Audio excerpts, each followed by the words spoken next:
আজকের এই ভিডিওতে আমরা দেখব যে সাবমার্সিবল মোটরের সাথে কিভাবে ফ্লট সুইচ সংযোগ করবেন। তো এই ভিডিওটি তৈরি করার জন্য আমাদেরকে কমেন্ট করেছেন আকিব নীরব।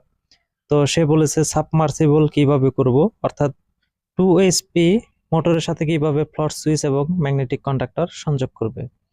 তো আমরা ভিডিওতে দেখেন, চিত্রে দেখতে পারতেছেন একটি সাবমার্সিবল মোটর 2 গোড়া, এবং এই 2 গোড়া মোটরের সাথে একটি কন্ট্রোল বক্স কানেকশন রয়েছে। ধরেন আপনার বাসায় একটি কন্ট্রোল বক্স সংযোগ রয়েছে।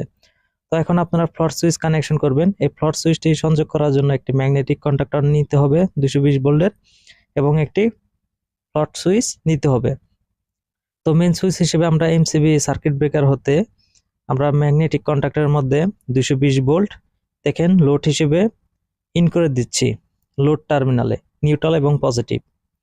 তো এখন আমরা ম্যাগনেটিক কন্ডাক্টর নিচ থেকে বের করে দেখেন আমাদের যে কন্ট্রোল বক্সের মধ্যে যে ভোল্টেজ লাইনটি ইন হয়েছে, আমরা সেই ভোল্টেজ লাইনের মধ্যে আউটপুট করে দিয়ে দিলাম।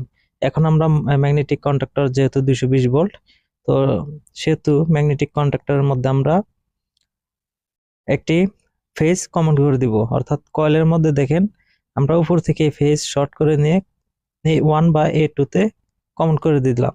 এখন নিউট্রাল থেকে বের করে দেখেন আমরা আমাদের যে ফ্লট সুইচ রয়েছে সেই ফ্লট সুইচের এনসি করে দেখেন কালো যে আমাদের তার রয়েছে কমন, সেটা থেকে বের করে নিউট্রালটি আমরা সরাসরি ম্যাগনেটিক কন্ডাক্টরের A1 এ সংযোগ দিয়ে দিলাম।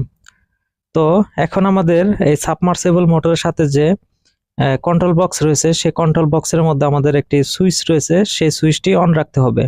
এবং ট্যাঙ্কের মধ্যে যে আমাদের ফ্লট সুইচটি যে আমরা সংযোগ দিয়েছি বা সেখানে যে ফিটিংস করেছি, সেটা কিন্তু ট্যাঙ্কের পানি কমে গেলে ফ্লট সুইচ জ্বলে পড়বে এবং ম্যাগনেটিক কন্ডাক্টর অন হবে এবং কন্ট্রোল বক্সে লাইন যাবে, আপনার মোটরটি অন হবে। আবার যখন আস্তে আস্তে ট্যাঙ্কের পানি ফুল হবে, তখন কিন্তু ফ্লট সুইচ বেশি উঠলেই কিন্তু আপনার ম্যাগনেটিক কন্ডাক্টর বন্ধ হয়ে গেলে আপনার সাবমার্সিবল মোটরটিও বিচ্ছিন্ন হয়ে যাবে, অর্থাৎ বন্ধ হয়ে যাবে।